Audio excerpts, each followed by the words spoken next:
อภิวัฒนวิกรมที่เปิดได้ดำรงตำแหน่งรองเจ้าคณะอำเภอดอยหลอก9 โมงเกินท่านไหนอยากจะเอาลงทานไปเลี้ยงจะมาร่วมสักการะบูชาเจริญพรได้มาร่วมบุญกันได้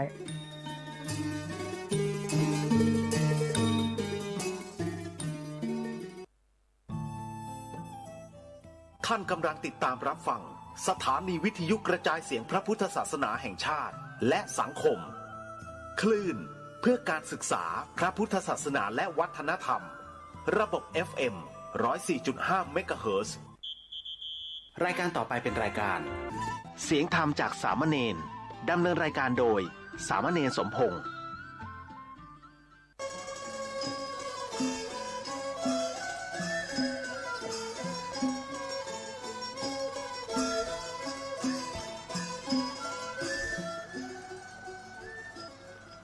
ทั้งโลกนี้มีธรรม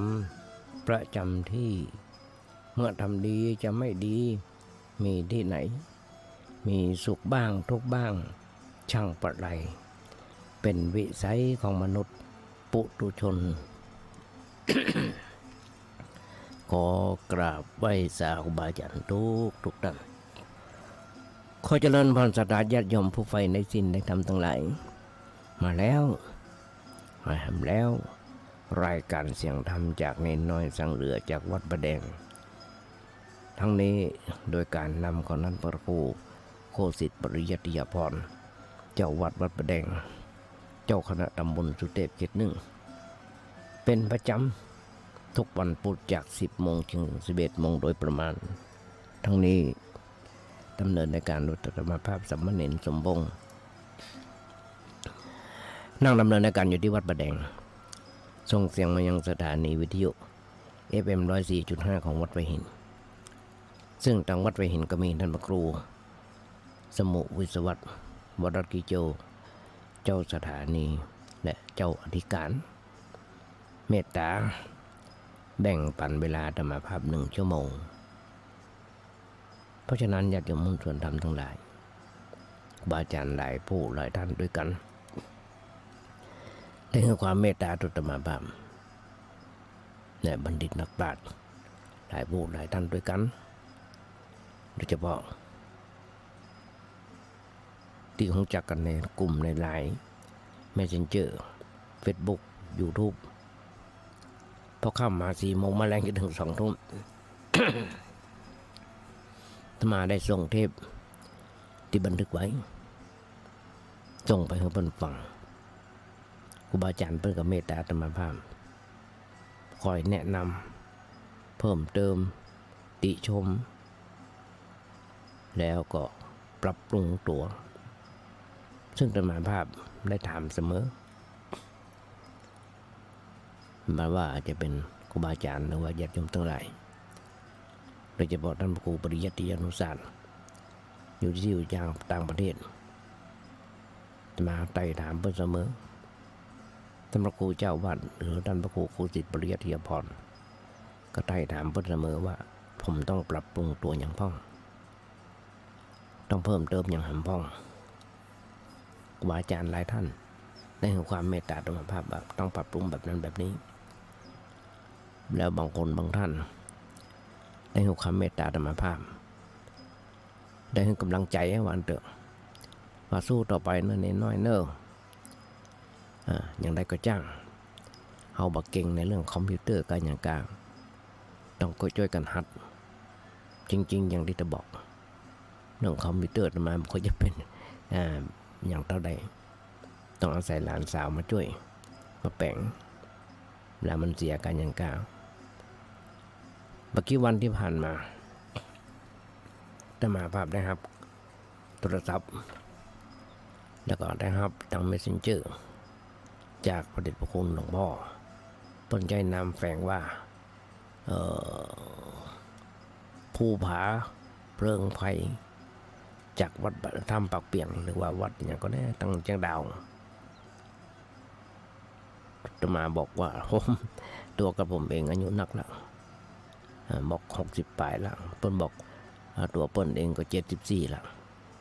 ยังใจได้อยู่เลยมันซึ่งมันต่างกัน แต่มาภาพนั้นบอกว่าจะมีความถนัดในเรื่องพวกนี้ แต่หลวงพ่อมันก็ให้กำลังใจธรรมภาพมาโดยตลอดเมื่อกี้วันที่ผ่านมารู้สึกว่าจะเป็นอาทิตย์2 อาทิตย์นี่แหละที่เป็นกำลังใจธรรมภาพบอกว่ายังฟังอยู่ยังติดตามอยู่เหมือนละน่าว่าเป็นบุญพระคุณอย่างยิ่งที่ครูบาอาจารย์เป็นในเมตตาไต่ถามกำลังใจเพราะฉะนั้นญาติโยมทั้งหลายธรรมะถึงบอกหลวงพ่อเป็นก็เหมือนกันญาติโยมแต่หลายท่านครูบาอาจารย์มาคิดอย่างใดธรรมะก็จะอู้อย่างนั้น แต่ว่ายังเป็นธรรมะขององค์พระสัมมาสัมพุทธเจ้าเพราะอย่างญาติโยมทั้งหลายคิดอย่างใดก็อู้อย่างนั้นธรรมะได้หันข้าวตั้งทีวีก็อย่างกาต่างๆมีแต่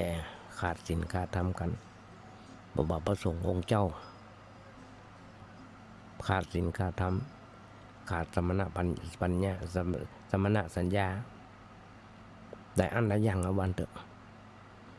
เนี่ยญาติโยมทั้งหลายเป็นปัญหาชีวิตของสัตว์โลกทุกคนญาติโยมทั้งหลายเชื่อกันว่าเมื่อเว้นพระอรหันต์บุคคลแล้วสิ่งมีชีวิตทุกประเภทในทุกภพทุกชาติทุกภูมิตั้งแต่สัตว์เสี้ยวเดียวที่อยู่ใต้ทะเลลึกไปจนถึงพรหมบุคคล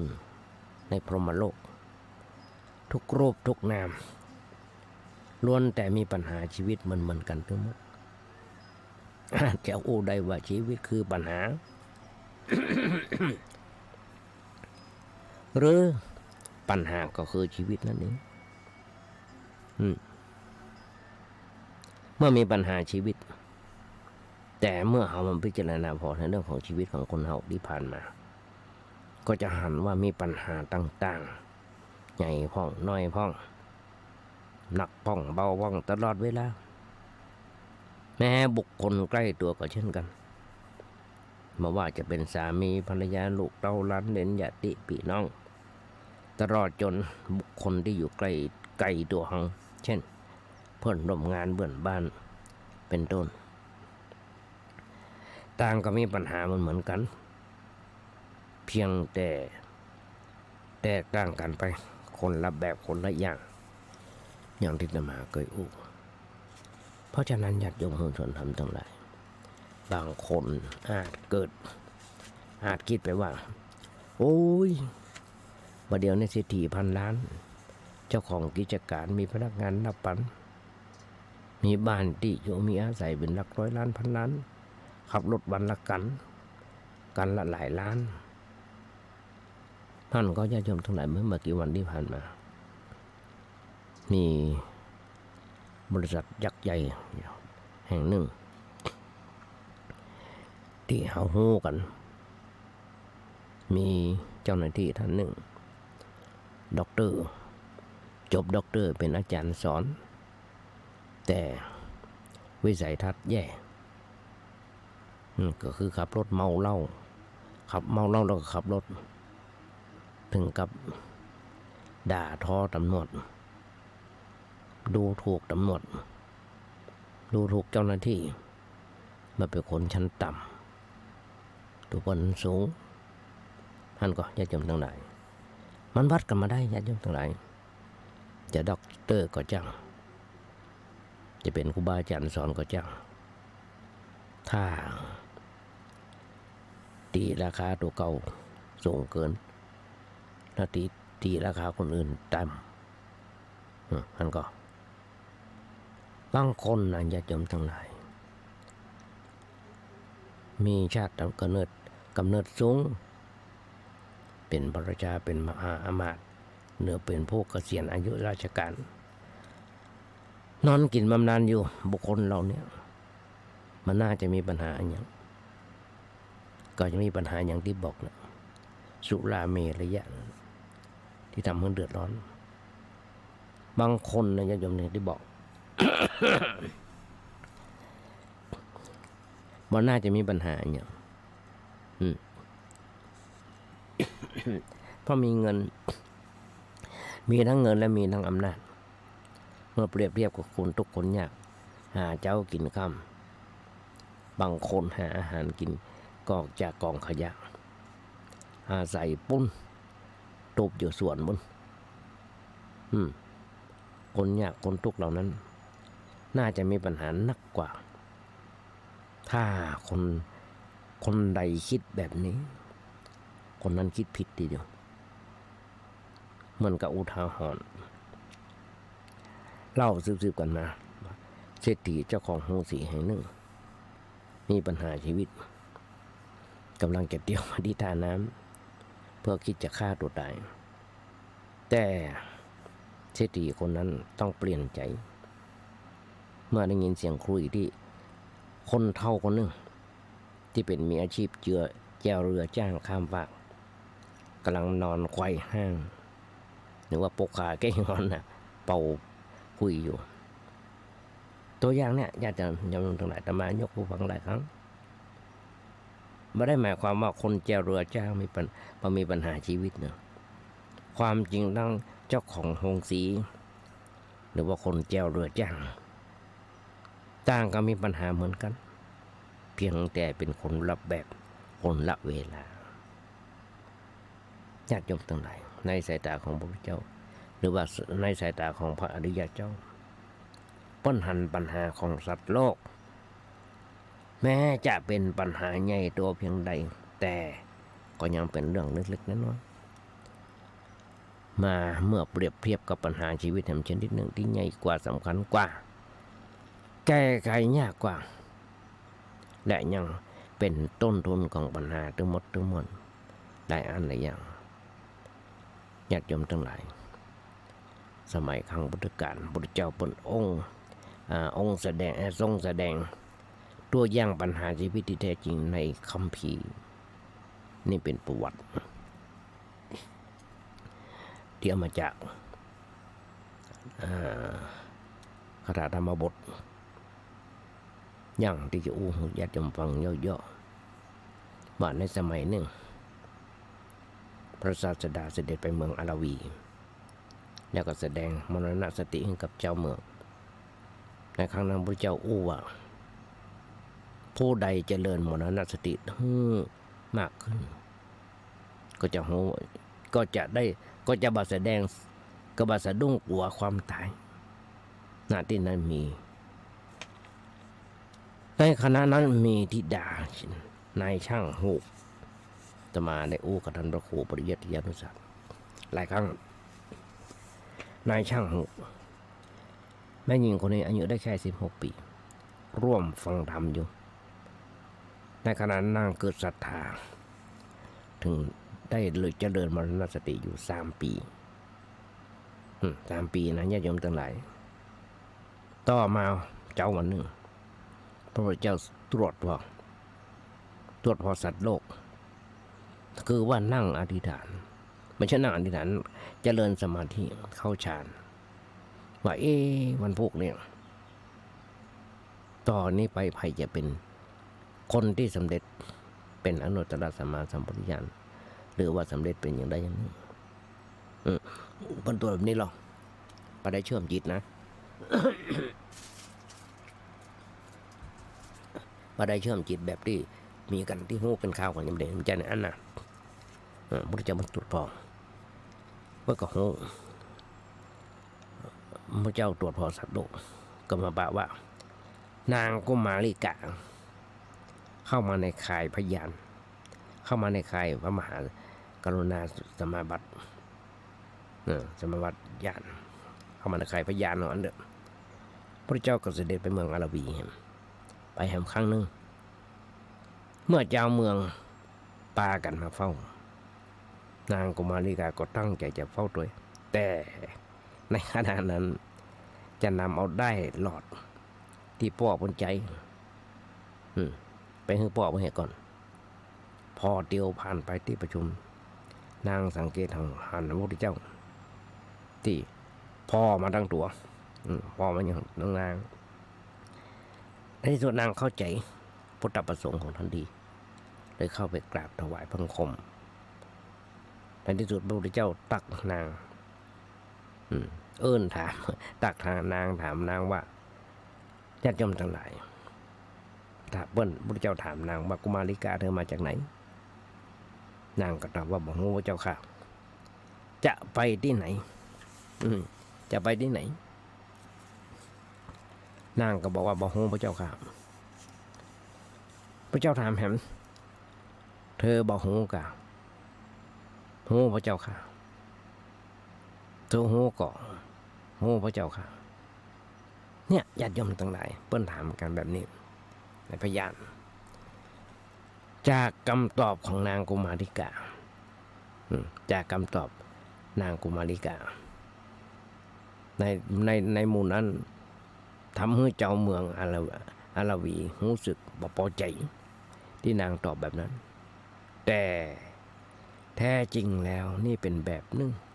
ของผู้มีปัญญาโต้ตอบปัญหากันซึ่งกันและกันญาติโยมทั้งหลาย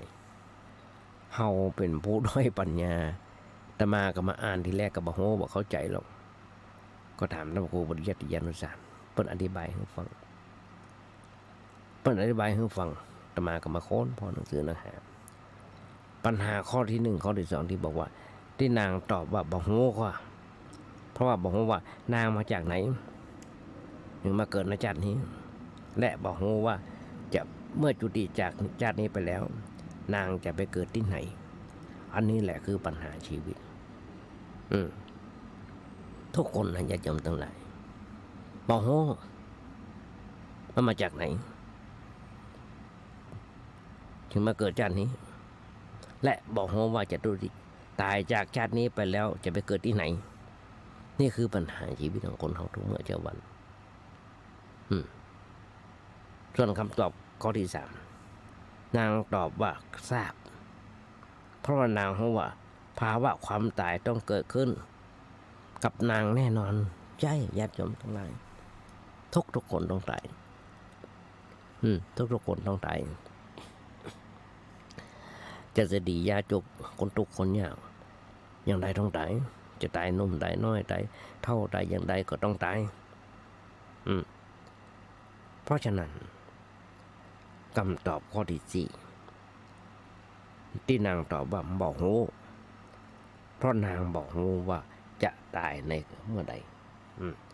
จะตายในเมื่อใดอย่างที่บอกนี่ก็คือปัญหา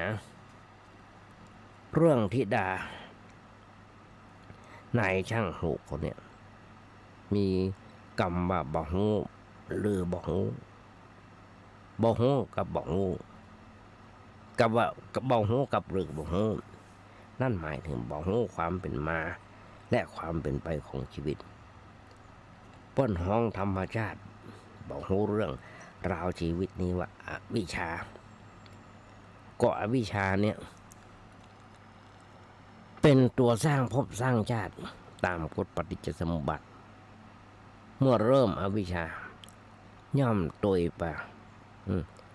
มาด้วยปุญญาภิสังขารปุญญาภิสังขารก็คือทำกรรมดีพ้องกรรมชั่วพ้องและปฏิจจสมุปบาทต้องมาจบลงที่ชรามรณะอันนำมาซึ่งปัญหาชีวิตทุกครั้งไปญาติโยมผู้ชนธรรมทั้งหลายปัญหาชีวิตที่พระพุทธเจ้าเพิ่นฮู้อันนี้ก็เหมือนกันในอภิธรรมพระเจ้าพระเจ้าบนตรัสรู้ในเรื่องของอริยสัจสี่แล้วทรงประเมินปัญหาของสัตว์โลกไว้บ่น้อยเลยละญาติโยมทั้งหลายมีบาอาจารย์เพิ่นได้ส่งมาให้อาตมาภาพเพิ่นบอกว่าอาตมาไม่จะส่งมาให้อาตมาหรอกเพิ่นส่งเป็นเฟซบุ๊กอาตมาท่านชอบอ่านของครูบาอาจารย์เพิ่นบอกว่าโลภมากทุกข์มากโลภน้อยทุกข์น้อยโลภมากสุขน้อยโลภน้อยสุขมากโกรธมากทุกข์มากโกรธน้อยทุกข์น้อยโกรธมากสุขน้อยโกรธน้อยสุขมากหลงมากทุกข์มากหลงน้อยทุกข์น้อยหลงมากสุขน้อยหลงน้อยสุขมากทานจะเอาชนะความโลภทานนะทานจะเอาชนะความโลภศีลจะเอาชนะความโกรธภ ภาวนาจะเอาชนะความหลงท่านก็ญาติโยมทั้งหลายเสียสละซึ่งการตานเสียสละซึ่งกะความตานเขากับชนะในความโลภศีลจะเอาชนะความโกรธญาติโยมทั้งหลาย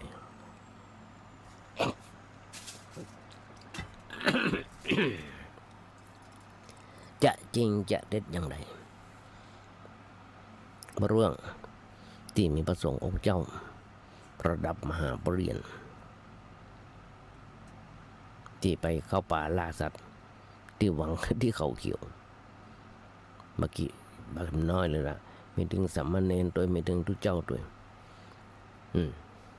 ระดับรองเจ้าคณะเอาป่าล่าสัตว์เพื่อมาทำอาหารกันกินจะจริงจะเหตุอย่างไรบักกี้วันก็โหท่านก็จะจมทั้งหลายศีลปานาทิปาตาเวรมเนเว้นจากฆ่าสัตว์ที่มีชีวิตในตกลงไปเอาละมาถึงกับขาดจากความเป็นพระแต่ว่าโลกวัชชะโลกติเตียนเป็นถึงมหาปรริญญาตมายังดีใจเมื่อกี้วันที่ผ่านมาที่มีการสอบปริยัติธรรมมีเนนน้อยตัวหนึ่งอายุ17 ปีสอบได้ปริญญาธรรม9 ประโยคเป็นที่น่าดีอกดีใจและมีแหมนักหนาประปานหลายโลกด้วยกันปีนี้แหมปีหนึ่งที่มีเนนสอบได้ปริญญาธรรม9 ประโยคพุทธศาสนาของเราจะเจริญยั่งยืนสืบต่อไปให้เมื่อเต่าเมินญาติโยมทั้งหลายลองว่าวันนี้เขาก็ลองมาทบทวนธรรมะประจำวันธรรมะที่บัตรที่ฮื้อสำเร็จในองค์พระสัมมาสัมพุทธเจ้าเป็นสัมมาสัมพุทธญาณในสมัยครั้งหนึ่งเจ้าชายสิทธัตถะราชกุมารเปิ้นได้ตั้งอธิปณิธานเพื่อจะตรัสรู้เป็นองค์พระสัมมาสัมพุทธเจ้าเปิ้นบอกว่าเปิ้นมาเป็นมาแล้วในอดีตชาติซึ่งในขณะนั้นพระองค์จะต้องพร้อมพรั่งพร้อมไปด้วยธรรมะที่ฮื้อสำเร็จพระสัมมาสัมพุทธญาณญาติโยมทั้งหลายครั้งนั้นเปิ้นแสดงธรรมไว้8 ประการเปิ้นว่าธรรมะสโมทานก็คือการประชุมพร้อมของธรรมนี่คือความปรารถนาของพระสัมมาสัมพุทธเจ้าจึงสำเร็จได้มีอย่างพอหรอญาติโยมทั้งหลายพระองค์จะต้องได้ความเป็นมนุษย์ก็คือว่าในชาติที่ปรารถนาความเป็นพระพุทธเจ้าจะต้องมีอัตภาพเป็นมนุษย์สมบูรณ์ด้วยสติปัญญาและร่างกายบ่วิกลพิการความปรารถนาจึงจะสำเร็จ 2. ถึงพร้อมด้วยเพศอธิบายว่าชาติที่พระองค์ได้เกิดเป็นมนุษย์แล้วจะต้องเป็นเพศบุรุษตอนเป็นเพศบุรุษตอนสมบูรณ์ด้วยเหตุอธิบายว่านอกจากจะเป็นมนุษย์ที่เป็นเพศชายแล้วจะต้องมีบารมีสมบูรณ์พร้อมเพื่อจะเป็นพระอรหันต์ได้ในชาตินั้นแต่เปิ้ลยังบ่พอใจในความเป็นพระอรหันต์ในชาตินั้นปรารถนาพระสัมมาสัมโพธิญาณตอน4นอกจากเป็นมนุษย์เพศชายสมบูรณ์ด้วยเหตุที่จะทำให้เป็นพระอรหันต์ในชาตินั้นเปิ้ลก็จะต้องได้ปะกับพระสัมมาสัมพุทธเจ้าและได้ตั้งความปรารถนาในสำนักของพระพุทธเจ้าองค์พระสัมมาสัมพุทธเจ้านั้นท่านก็ญาติโยมทั้งหลายถ้าในชาตินั้นเปิ้ลมีคุณสมบัติครบทุกประการอย่างที่อู้ผ่านมานอกจากจะได้ปะกับพระพุทธเจ้าแล้วในขณะนั้นก็ตั้งความปรารถนาพบภูมินั้นเปิ้ลจะต้องตั้งอยู่ในเพศของนักบวช บทในพระศาสนาของพระสัมมาสัมพุทธเจ้า หรือบทเป็นดาบทปริภาชกปริภาชกอย่างใดอย่างหนึ่งท่านก็6ในชาติที่ปรารถนาพุทธภูมินั้นจะต้องถึงพร้อมด้วยคุณท่านต้องได้เป็นสมาบัติ8และอภิญญา5สมาบัติ8อภิญญา5นี่อู้กันยากญาติโยมทั้งหลายอธิบายกันยาก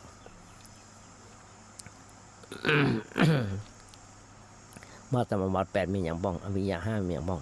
แล้วเอาไว้วันหลังทำไมจะมาอู้ญาติโยมฟังแล้ว7ข้อจัดรับเบิ้ลก็จะต้องการกระทำอันยิ่งใหญ่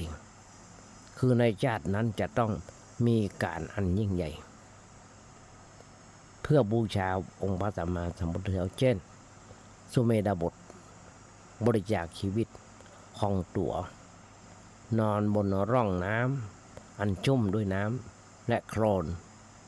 ขี้เปอะขี้ตมอันเดอะเมื่อพระพุทธเจ้ามีพระนามว่าทีปังกรและมุ่งสงเหยียบเสด็จข้ามดำเนินข้ามไปตามความปรารถนาของท่านจึงสำเร็จได้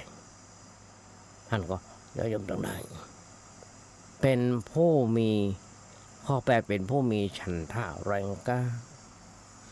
นั่นคือมีความฮักความพอใจอย่างแรงกล้ามีความอุตสาหะแสวงหาโพธิญาณแสวงหาพระโพธิญาณอย่างยิ่งบ่ย่อท้อต่ออุปสรรคเพิ่นกล่าวว่าแม้หากว่าจักรวาลทั้งสิ้นจะล้นเต็มไปด้วยน้ำผู้ปรารถนาพุทธภูมิก็บหวาดหวั่นและหวั่นไหวมีความพอใจในวิริยะอุตสาหะอย่างแรงกล้าในการที่จะว่ายน้ำจากฝั่งหนึ่งของจักรวาลไปแห่งฝั่งหนึ่งของจักรวาลได้ญาติโยมทั้งหลายองค์พระสัมมาสัมพุทธเจ้ามาหูว่าผู้ปรารถนาภพภูมิผู้เนี่ยถึงพร้อมด้วยธรรม8ประการก็จะพยากรณ์ว่าผู้นี้จะเป็นพระพุทธเจ้าในระยะเวลานานเหมือน ในอนาคตอนาชาติจักพยากรณ์ว่าจะได้ตรัสรู้เป็นองค์พระสัมมาสัมพุทธเจ้าที่เมืองใดต้นไม้ต้นใดเป็นต้นหากว่าคุณสมบัติอย่างที่มีความมีคุณสมบัติอย่างประการที่มาแล้วบอกครบบริบูรณ์เปิ้นกับบ่อยประสงค์พยากรณ์ญาติโยมหันก็เพราะฉะนั้นญาติโยมฟังได้ ญาติโยมก็ฟังได้เพราะอย่างที่บอกเนี่ยที่ยังมาเกิดกันเตี้ยยังพระศรีอริยเมตไตรยังไม่ได้มาจุติเตี้ยเพราะฉะนั้นเป็นปัญหาของชีวิตที่พระพุทธเจ้าบนตรัสรู้ปัญหาความเกิดเป็นทุกข์ญาติโยมหุ้นส่วนนำทั้งหลายความแก่ก็เป็นทุกข์ความตายก็เป็นทุกข์ความเศร้าโศกความกล่ำควรทุกข์กายทุกข์ใจความประสบกับสิ่งที่อันเป็นที่รักที่พอใจหรือความพลัดพรากจากสิ่งอันเป็นที่รักที่พอใจก็เป็นทุกข์ปรารถนาสิ่งใดบ่ได้สิ่งนั้นก็เป็นทุกข์ว่ากันโดยย่ออุปาทานขันธ์เป็นตัวทุกข์ญาติโยมส่วนนำทั้งหลายด่านเบาเอาลูกบังอาตมาดูถึงบันอาตมากันพิจารณาพออาตมาตั้งแต่ 2-3 เดือนประเด็นนี้ 8-9 เดือนละแต่อายุ 8-9 เดือนละกำลังจะเริ่มกำลังเริ่มการเริ่มนั่งนี่คือสังขารอย่างหนึ่งแล้วย้อนรอยถอยความตัวเก่าพอลุกก็โอยนั่งก็โอยแต่ละมื้อแต่ละวันตอนเจ้าสวดมนต์เสร็จเดินลงไปรอบโบสถ์ก็อิดนักแกตอนแมลงมาสวดมนต์เสร็จก็ไปเดินรอบโบสถ์ทุกครั้งเท่าที่ผ่านมาจะเดิน3 รอบ 3 เวลาหลังฉันเพลเสร็จก็ไปเดินรอบโบสถ์แต่ยุควันนี้หลายวันที่ผ่านมาหลายเดือนที่ผ่านมาเนี่ยมันร้อนหยัดจนตำหนักอากาศแสงแดดมันแผดเผาแสงแดดมันแห้งร้อนดำร้อนเหลือ อาตมาสวดมนต์เสร็จก็ต้องรีบฟังสวดมนต์มันฮ้อนญาติโยมทั้งหลายฮ้อนขนาดพัดลมกี่ตัวมันมีประโยชน์เลยประเดี๋ยว ญาติโยมทั้งหลายนี่ปัญหาของชีวิตของคนอย่างหนึ่งแล้วปัญหาชีวิตในนักดาบบ้าน ในครั้งว่าอาจารย์เพิ่นได้ส่งมาอาตมาก็อย่ามาโอ้ญาติโยมฟังต่อต้นบอกว่ามีประวัติเล่าว่าที่เมืองบาราณสีในอินเดียสมัยปัจจุบันเนี่ยลูกมหาเศรษฐีที่ได้รับมรดกตกทอดจากพ่อจากแม่ผู้เป็นมหาเศรษฐีมาครอบครองสมัยข้างหน้าโบราณนะลูกบ่าว2 คนได้รับมรดกจากพ่อจากแม่ระดับมหาเศรษฐีมีสมบัติต่อมาได้แต่งงานแล้วมีสมบัติรวมกับสารมาผลิต4 ภรรยา160 โกฏต้นขยายไว้บอกว่า1 โกฏเท่ากับ10 ล้านก็นับว่าเป็นสมบัตินักหนาป่าปานเพียงพอต่อการดำรงชีพอย่างสบายต่อสายมันเด้อแต่ด้วยความที่ลูกมหาเศรษฐีถึง2 สามีภรรยาบ่เคยได้เล่าได้เรียนบ่ได้เคยห้ำเรียนวิชาใดๆเลยพอพ่อแม่ของตัวจีเสียชีวิตอยู่ก็บ่ได้เรียนวิชาอย่างตอนที่เป็นมีชีวิตอยู่ก็บ่ได้เรียนอย่างบ่บ่ได้ส่งอย่างไปเรียนอย่างทุกอย่างถือว่าตัวเก่าทั้งโดยตัวกินไปทั้งชาติก็บ่เที่ยงโดยคิดว่าตระกูลของตัวเก่าเนาะมีทรัพย์สมบัตินักหนาบาบ้านอย่างที่บอกเลยประจำเป็นต้องให้ลูกร่ำเรียนอันอย่างมันลำบากนอกจากเรียนและเรียนเฉพาะศิลปะการละเล่นม่วนงานสันเล่าขับร้องห้องเพลงอย่างต่างๆตอนญาติโยมทั้งหลายตามธรรมเนียมโบราณตระกูลมหาเศรษฐีจะต้องไปบำรุงเลี้ยงพระราชาของตัวเก่าเศรษฐี2 สามีภรรยาก็เลยไปราชวังทุกวันละหลายครั้งระหว่างไปประมาณเอง เกิดปะกับนักเลงเหล้าปะขี้เหล้าหลายคนนั่งโก๊งกันอยู่พร้อมกำลังขับแก้มอร่อยล้ำเด้อท่านเศรษฐีก็เลยอยากจะลองกินเหล้าพอและติดใจในรสชาติของสุรายอดนิยมยิ่งนักพร้อมทั้งกับเพื่อนฝูงนักดื่มเป็นจำนวนนักหนาป้าบ้านญาติโยมทั้งหลายนักดื่มทั้งหลายโชคดีมากได้มหาเศรษฐีมาเป็นเพื่อนฮักก็เศรษฐีมีเศรษฐีเลี้ยงเหล้ากินเหล้าด้วยกันเจ้าอย่างนั้นบาติดคัดบาคัดทนอย่างทั้งนั้นเศรษฐีใจใหญ่ญาติโยมทั้งหลายเราเมายาใจแจกยาใจเลี้ยงเหล้าเลี้ยงยาแจกเงินอย่างสุร่ายแจกทรัพย์สินแจกทรัพย์อย่างใจทรัพย์แจกทรัพย์อย่างบางลืมหูลืมตาจนมันนึ่งสมบัติหมดได้หมดไปเกินนึ่งคนรับใจแจ้งบอกเจ้านายว่าท่านครับทรัพย์สมบัติของท่านหมดแล้ว60 โกฏท่านเศรษฐีเอาทรัพย์ของภรรยามาใช้หมดเนี่ยจะขายสมบัติเหลือทั้งหมดที่เหลือทั้งหมดเพื่อขายเพื่อกินสุราอย่างมีความสุขจนสมบัติหมดไป160 โกฏหมดไปญาติโยมทั้งหลายท่านเศรษฐีกับเศรษฐีนี้แห่งกรุงพาราณสีได้กลายเป็นขอทานเปื่อนฝูงและเจ้าเมืองรังเกียจไล่ออกไปไล่เปิ้นออกไปมาใกล้ละท่านก็ญาติโยมทั้งหลายมีเพื่อนในวงเล่าถึงเวลาตัวเก่าทุกห้องเป็นอย่างใดในที่สุดได้อาศัยเศษอาหารห่อฉัน จากหอฉันของพระสงฆ์องค์เนรในเมืองนั่นเองก็ยังเพิ่งวัดนะนั่นเนาะยังยมทั้งหลายในที่สุดพระเจ้าเสด็จมาปะเขาแล้วก็ชี้ให้ว่าอานนท์หันก็ชี้ให้จึงเลยชี้ให้พระอานนท์หันว่าท่านเศรษฐีพูดนี้กับภรรยาประกอบการงานในวัยต้นๆเขาจะได้เป็นเศรษฐีอันดับหนึ่งของเมืองนี้แน่แถมได้บรรลุธรรมด้วยถ้าเศรษฐีผู้นี้กับภรรยาประกอบการงานในวัยกลางคนเขาก็จะได้เป็นมหาเศรษฐีอันดับ2ของเมืองนี้ได้บรรลุธรรมถ้าเศรษฐีผู้นี้กับภรรยาประกอบงานในวันสุดท้ายในวัยสุดท้ายต้นก็จะได้เป็นมหาเศรษฐีอันดับ3ของเมืองนี้และได้บรรลุธรรมญาติโยมทั้งหลายอันนี้จ่าบัตรมาเดียวเนี่ยต้นเสื่อมจากพวกขทรัพย์พลาดโอกาสจากความเป็นอภิมหาเศรษฐีและพลาดจากการบรรลุธรรม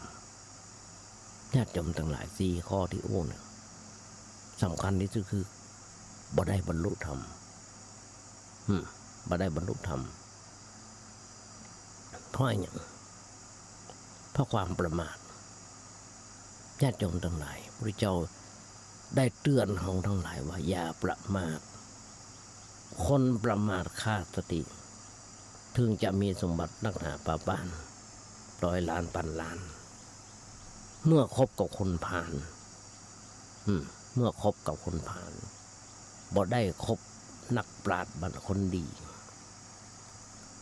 ก็จะประสบความพินาศพลาดจากประโยชน์อันพึงเสียพึงได้เหี่ยทั้งทางโลกและทางธรรมโบราณเพิ่นบอกคบคนผ่านไปหาผิดคบบัณฑิตพาไปหาผลสุดท้ายมาเศร้าโศกเสียใจทอดถอนใจบอกว่าจะทำอย่างไรดีเพราะตัวเขาเป็นผู้นำผู้กำหนดชะตาชีวิตตัวเขาเองไม่ใช่พระเจ้าองค์ใดทั้งนั้นเพราะฉะนั้นญาติโยมหันได้ว่าคนเฮานั้นมาแน่นักโดยวันนี้อาจจะเป็นอันอย่างที่แย่ก็ได้คนเฮาจะดีจะเดียวอยู่ที่การกระทำคนเฮามีนิทานเรื่องหนึ่งที่เปิ้ลส่งมาต่อภาพในเรื่องของทำดีทีเดียวเป็นนิทานเซนนะตมาได้เคยอย่าโยมบังบละแต่ว่าวันนี้ขอมาซ้ำกับว่าพระอินทร์มีหน้าที่ช่วยเหลือมนุษย์ไม่ค่อยมีเวลาพักผ่อนวันหนึ่งเปิ้ลคิดจะเลิกทำหน้าที่นี้เลยจะหาผู้ทำหน้าที่แทนซึ่งต้องมีคุณธรรมต้องมามีความโลภในที่สุดพระอินทร์ก็เลยได้ลงมาอย่างโลกกลายร่างเป็นมนุษย์ธรรมดาไปยังหมู่บ้านแห่งหนึ่ง เพื่อแสวงหาบุคคลผู้มีจิตใจสูงมีคุณธรรมเหมาะแก่การรับตำแหน่งพระอินทร์ตรงไปหามัคคานายกวัดที่เล่าลือกันว่าเป็นผู้มีคุณธรรมสูงป้อนหนานไปหาป้อนหนานวัดเมื่อสนทนาพอสมควรแล้วก็ทดลองใจเอานิ้วจี้ไปที่ก้อนหินได้น้อยก้อนหนึ่งเมื่อกลายเป็นทองคำเอาว่าเสกกันกลายเป็นทองคำเสกไปที่หินก้อนนั้นเมื่อกลายเป็นทองคำธรรมชาติแล้วมอบให้แก่มัคคานายกมอบให้ป้อนหนานคนนี้ไว้เด้อและเดินทางออกจากหมู่บ้านไปขณะที่พระอินทร์กำลังนั่งพักอยู่ปืนต้นไม้ใต้หมู่บ้านป้อนหนานหรือมัคคานายกเนี่ยก็หล่นโดยก้นมาเดือก็ฮือกระหอบมาเมื่อพระอินทร์ช่วยเปลี่ยนจากทองคำเนี่ย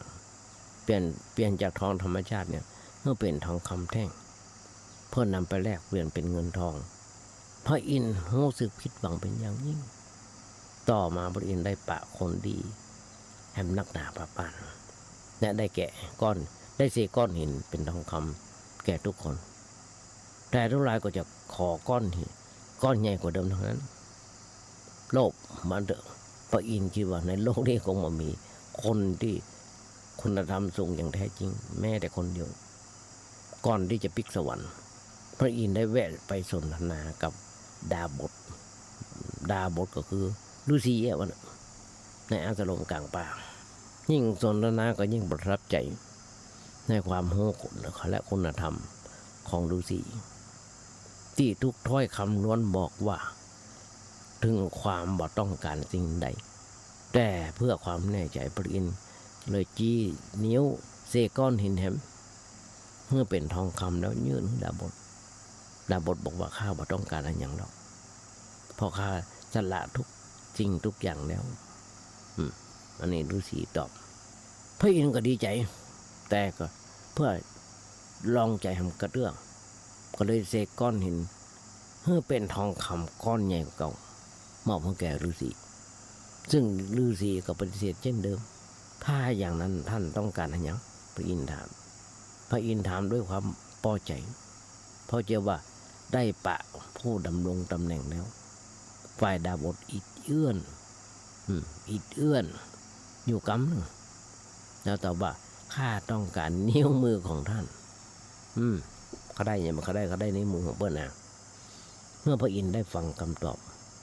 ของดาบทจากที่เคยประทับใจก็กลายเป็นความผิดหวังหนักกว่าทุกคนที่ผ่านมาแต่พอคิดว่าดาบทจะเกิดความโลภได้หนักขนาดนี้ก็เลยปิกไปสวรรค์เนี่ยโดยบาหันปิกมาพอแหมเลยญาติโยมทั้งหลายเรื่องที่จะมาอู้มาเนี่ยมันสอนให้เอาหัวมาโลภมากลาภหายโลภมากลาภหายมีจิตใจเพ่งอยากได้ของเขาจัดเป็นอกุศลบทอกุศลกรรมบทอย่างหนึ่งที่ควรระวังเมื่อต้องการบำเพ็ญคุณงามความดีควรละเงี้ยเพื่อละอกุศลก็คือการตั้งใจไว้ในศีลเพื่อบำเพ็ญกุศลทำจิตใจให้เกิดสมาธิและเพื่อเจริญปัญญาทำจิตใจของตัวผ่องใสญาติโยมตรงไหนเรื่องความโลภเนี่ยที่เรียนหนังสือแต่มาจำมาได้ขับคล้ายกับข่าวว่าป.3 ป.4 ป.3 ป.4 ที่มีหมาตัวหนึ่งกาบจีนข้ามสะพานกาบจีนข้ามสะพานมามันพลักองค์ปนมาหรอกกาบจีนข้ามสะพานมาพอข้ามสะพานก็มาหันใส่เงาตัวเก่าหันเงาตัวเก่าในน้ำก็คือแบบหมาตัวนั้นตัวในน้ำกาบจีนใหญ่ใบใหญ่เงาก้อนใหญ่ใบใหญ่เงาหอยไปลูกออกมันในที่สุดก็อ้าปากในที่สุดอ้าปากโดดลงไปในน้ำจีนนั้นหายลอยน้ำไปอย่างมาในน้ำก็หายแสบไปอย่างมาได้อย่างสิอย่างอันนี้ก็คือความโลภอย่างหนึ่งนี่คือความโลภอย่างหนึ่งญาติโยมลองคิดก่อนนะมันจะมีวะโบราณเพิ่นบอกเราเพิ่นบอ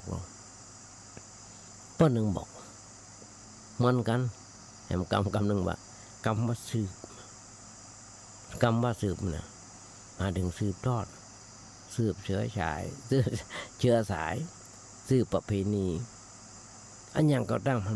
ถ้าบ่สืบต่อบ่สืบบ่สานสิ่งนั้นต่อไปก็จะสาบสูญสิ่งสำคัญที่บุคคลควรจะสืบสานสืบต่อเช่นสืบวงศ์ตระกูลสืบราชบัลลังก์สืบพระศาสนาอันนี้สำคัญสืบพระศาสนามันจะมีอย่างพวกที่จะเป็นคุณสมบัติศาสนาธรรมศาสนาบุคคลศาสนาสถานศาสนาวัตถุศาสนาพิธีทายาทของพระศาสนาประกอบด้วยภิกษุณีอุบาสกอุบาสิกาหันก็ญาติโยมหุ้นส่วนธรรมทั้งหลายมันจะหันได้อย่างนี้หรอกให้มันนักหนาป่าป้านหลายอันหลายอย่างอย่างที่บอกชีวิตของสัตว์โลกมันเป็นปัญหาของชีวิตของสัตว์โลกทั้งนั้น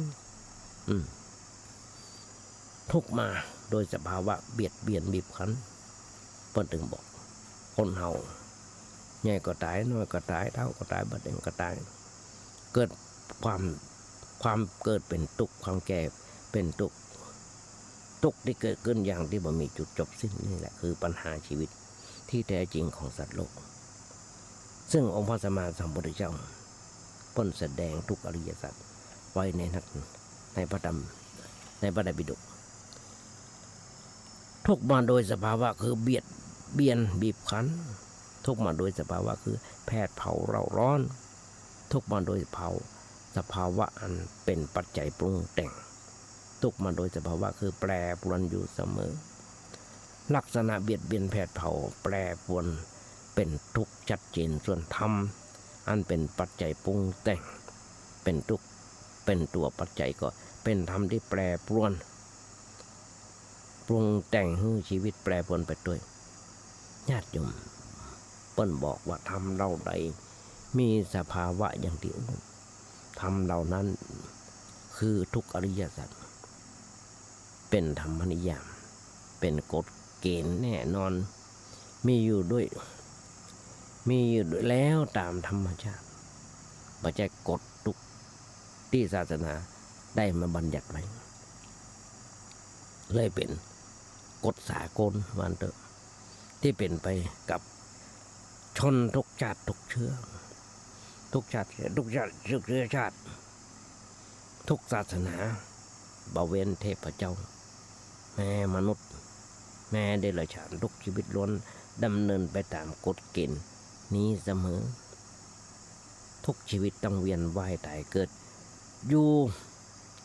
แต่ในห้วงน้ำแห่งชาติทุกชราทุกมรณะทุกซ้ำแล้วซ้ำเล่า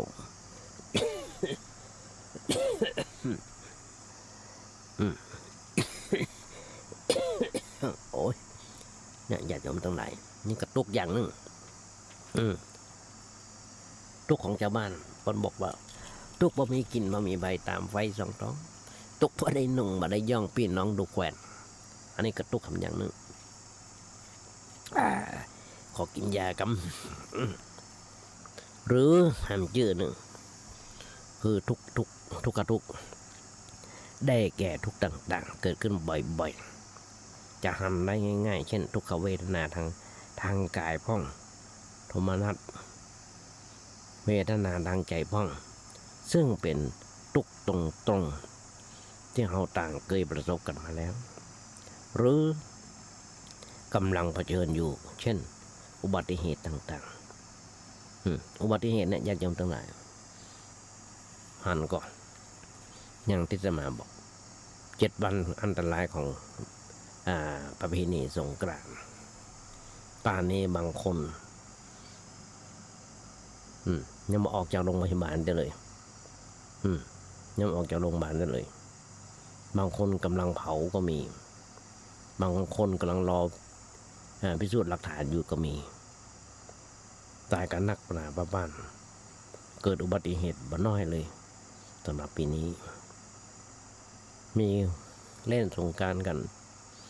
ก็ตีลานฟันแทงกันเพิ่นไปหมดงานสันเล้าต่างๆมาสนใจยกพกตีกันตีลานฟันแทงระเบิดขวางปืนยิงกันถ้าป่านนี้ก็ยังบ่ฮู้เตื้อยังไม่ได้ออกจากโรงพยาบาลเตื้ออันนี้เป็นทุกอย่างหนึ่งเป็นทุกทางอ้อมสร้างความเศร้าโศกเสียใจเป็นทุกข์แอบแฝงซ่อนเร้นหันได้ยากสมัยครั้งหนึ่งพระเจ้าได้อู้กับพระอานนท์ว่าดูก่อนอานนท์ชราธรรมย่อมปรากฏมีในความเป็นหนุ่มเป็นสาวพยาธิธรรมย่อมปรากฏมีในความบ่มีความบ่มีโรคมรณะธรรมย่อมเกิดย่อมปรากฏมีในชีวิตญาติโยมทั้งหลายจากพระพุทธดำรัสข้างต้นนั่นก็คือว่าจากคำอู้ขององค์พระสัมมาสัมพุทธเจ้าอู้ไว้ที่ผ่านมาที่จะมาอู้ผ่านมาบอกว่าความไม่มีโรคมีความเจ็บไข้เป็นที่สุดความไม่มีโรคมีความเจ็บไข้เป็นที่สุดความเป็นหนุ่มสาวมีความแก่เป็นที่สุดมันมีเนาะอย่าหนุ่มตลอดเวลามันแจ้ แต่จะหนุ่มลงมันแจ้ มีแต่เข้ามีแต่แก่ขึ้นแก่ขึ้น ชีวิตทั้งหมดมีความตายเป็นที่สุดบ่มีเนาะให้บ่ตายบ่มีจะตายนุ่มตายเท่าอย่างที่บอกนะเพราะฉะนั้นมรณะชรามรณะได้แอบตัวมาพร้อมกับความเกิดญาติโยมทั้งหลายครั้งหนึ่งพระเดชพระคุณพระพุทธโฆษาจารย์เปิ้ลได้อุปมาเปรียบเทียบกับเห็ดตูมเห็ดจีเห็ดที่มันจีโผล่ขึ้นจากพื้นดินมาซึ่งเมื่อกี้วันเราก็จะเห็นก็มีฝนติดมาด้วยมีขี้ดินติดมาด้วยขั้นมันใหญ่เป็นหนุ่มเป็นสาวชราก็แอบด้วยมาแหมชีวิตในช่วงต้นดูแข็งแรงหร่าเริงแจ่มใสแต่ก็สั้นเต็มที่เผลอแป๊บเดียว ก็มีอายุย่างเขา25 ปีแล้วใบเว้นยเพศแล้วหรอกชราก็ตัวมาแหมก็เริ่มเปิดเผยตัวผิวพรรณที่พองใสก็เริ่มละทิ้งความเป็นหนุ่มเป็นสาวไปใครจะไปคิดว่าดึงหน้าดึงตามีครีมที่ดีอย่างต่างๆมันก็ได้บรรทนหรอกไม่ได้ประเมินหรอกพอมาได้ทานแล้วมันก็เหี่ยวก็แห้งเหมือนเดิมแฮมพอย่างเขามัดเชวัยความชราก็มีปรากฏพอเข้าสู้ปัจฉิมวัยก็กลายเป็นคนแก่คนเฒ่าต่อมากันลำมวยจีนลำมวยจีนอันก็จ็อกกิ้งนอนข้างถนนจ็อกกิ้งวันนั้นอู้กับฝรั่งว่าอาตมากำลังเตียวเราจะไปเตียวรอบโบสถ์ออกกำลังปนอาตมาบอกจ็อกกิ้งผมบอกว่าวอล์กกิ้งอาตมาอู้ผิดเนี่ยพอดีอู้กันในโบสถ์ ไม่ได้อู้กันข้างนอกอู้เป็นกุมาในวันนั้นนะจำมาได้ละเมื่อละ30 ปีเราไม่ได้ใจภาษาปากีสเพราะฉะนั้นญาติโยมทั้งหลายด้วยลีลาท่าทางที่เป็นลำหวยจีนกันเขาหันตามส่วนสาธารณะอย่างต่างหันเนาะมีส่วนรอเก้าขยันกาตำหน้ามชมีคนเฒ่าคนแก่เป็นลำหวยจีนก็มีอยู่ที่แท้แล้วญาติโยมทั้งหลายเขากำลังต่อสู้กับหมู่มารกับมารที่มันปรากฏตัวที่แท้ก็เป็นมารจริงๆมารจริงๆนั่นแหละก็ต่อสู้โคต่อสู้ของเขาคือมัจจุมานบอกว่าจะเป็นพระราชาหรือยาจกล้วนต้องตกอยู่ในอำนาจของมารในที่สุดชันลาก็มากับปราสัตว์ไปสู่แดนประหารสู่แดนประหารอุปมาว่าสัตว์โลกเหมือนฝูงงัวฝูงควายที่ชาวบ้านจะว่าที่ปกาเพิ่งกำลังต้อนไปสู่ลงฆ่าฉันใดคนเฮาก็เป็นถูกชลาความชลาต้อนไปสู่แดนมรณะฉันนั้นนี่เป็นภัยเงียบที่เป็นไปอย่างช้าๆโดยไม่ไปหูตัวแต่ว่าวันซื่นภัยดูข่าวกับอาตมาก็จะหันได้ว่าโอ้มีคนเฒ่าคนหนึ่งกำลังเล่นน้ำกับลูกหลานน้อยสักขวบเศษกำลังร้องเพลงกำลังเต้นกำลังยิ้มคนเฒ่าคนนี้ก็ล้มลงตึ้งก้นไปใส่หลานตัวเก่าหัวโนตัวเก่านั้นช็อกไปเลยเป็นเส้นเลือดในสมองตีบถึงกับ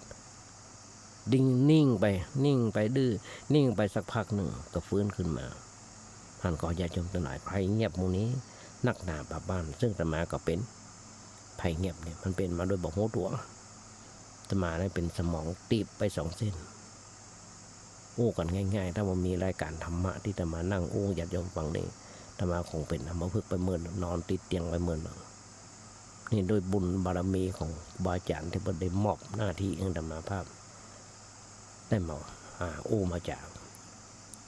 เอาธรรมะมาอู้ให้ญาติโยมฟังอู้นะมาอู้ญาติโยมฟังมาได้มาสอนมาอู้ญาติโยมฟัง ต้องอนุโมทนากับครูบาอาจารย์ที่เมตตาคอยติคอยชมคอยส่งคอยเสริมเพื่อธรรมาภาพวันนี้วันหนึ่งต้องกราบอนุโมทนาหลายพระครูบาอาจารย์หลายพวกหลายท่านเอาละญาติโยมทั้งหลายเดียวเพราะเวลาน้อยเดียวก็เอางานบุญงานกุศลอู้เอิญญาติโยมฟังว่าทางวัดประแดงเขามีการก่อร่างห้างแผงซ่อมแซมเสนาสนะกับวัดกับว่าหลายอันหลายอย่างสำเร็จรุ่งไปแล้วหลายอันหลายอย่างแต่ว่ายังมีเหลืออยู่อย่างหนึ่งก็คือศูนย์ปฏิบัติธรรมของเป็นศาลาเป็นศูนย์ปฏิบัติเป็นศูนย์อนุรักษ์ที่สมองนี่จำอะไรเป็นศูนย์อนุรักษ์โทรศัพท์ไปอุปจากกระทำครูเจ้าวัดได้แล้วแถมอย่างหนึ่งในวันที่แถมเรื่องหนึ่งวันที่25-26เป็นวันกองทุนพระเจ้าดิโลกดานก็ฝากบอกบนญาติโยมทั้งหลายมาร่วมทำบุญทุนทานด้วยกัน25-26 2 วันรอฟังธรรมาภาพอย่างจากรายละเอียดจากธรรมาภาพกำเนื่องจากท่านพระครูเจ้าวัดกำเนื่องว่าจะเป็นอย่างไรก็สิ่งที่แน่นอนคือโรงทานญาติโยมทั้งหลายหลายปีที่เราไม่ได้ทำมันตั้งแต่โควิดเราไม่ได้ทำในวันกองทุนพระเจ้าดิโลกดานมีการแจกกองทุนถึงพระสงฆ์องค์เนรนักเรียนนักศึกษามีการแจกด้วยมีโรงทานด้วยอย่างด้วยก็ขอฝากบอกคนญาติโยมทั้งหลายโทรศัพท์ไปถามท่านพระครูเจ้าวัดได้เบอร์มีอยู่ว่า0818815690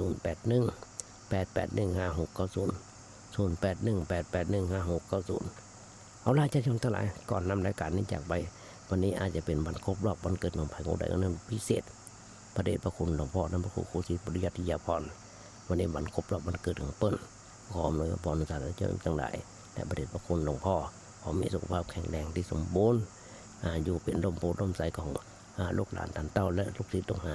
กันต่อไปท้ายรายการวันนี้ญาติโยมทั้งหลายกราบขอบพระคุณท่านพระครู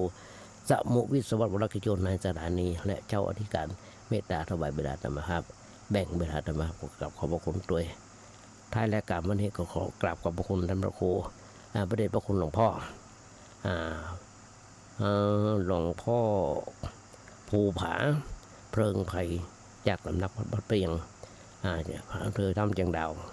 ก็ขอกราบขอบพระคุณที่เมตตาธรรมภาพได้กำติชมกำลังใจธรรมภาพได้มีท่านหลวงพ่อที่ชื่อใจนามแฝงว่าคิมใจนามแฝงว่าชื่อคิมใจนามแฝงว่าคิมจีวรที่เมตตาส่งข้อความหลายอย่างให้ธรรมภาพธรรมะหลายๆอย่างให้ธรรมภาพต้องกราบขอบพระคุณโดยขอที่เมตตาธรรมภาพกราบขอบพระคุณท้ายรายการวันนี้หวังใจเป็นอย่างยิ่งว่าวันนี้ญาติโยมคนใดอย่างมานักก็น้อยท้ายรายการวันนี้ขออำนวยพรสดาญาติโยมแต่ละขอมีความสุขมีความเจริญคิดสิ่งหนึ่งสิ่งใดส่งความมุ่งมั่นปรารถนาขอญาติโยมจะเจ็บจะไข้กันเลยขอเจริญพร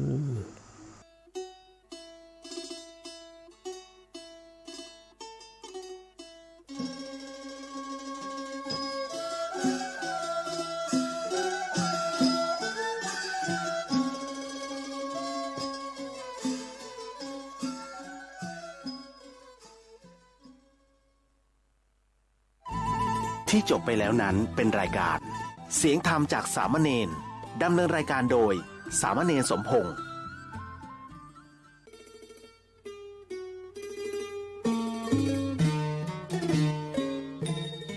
พรหมมงคลท่าล้อตำบลดอยหล่ออำเภอดอยหล่อจังหวัดเชียงใหม่จัดพระป่ามหากุศล